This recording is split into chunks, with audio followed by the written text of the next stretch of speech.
siendo las personas que ayudan, siendo las personas que están allí cuando otra persona los necesita.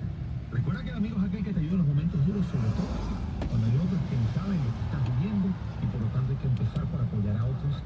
Y en ese momento, más adelante, vamos a recibir el apoyo también cuando lo necesitemos.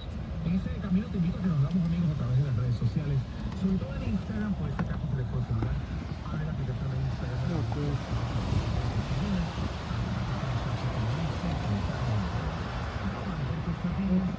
Right there.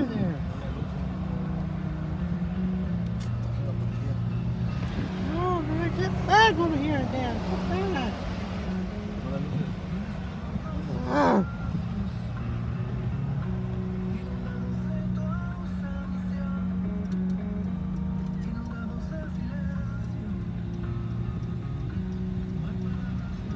$25.83, $77.91.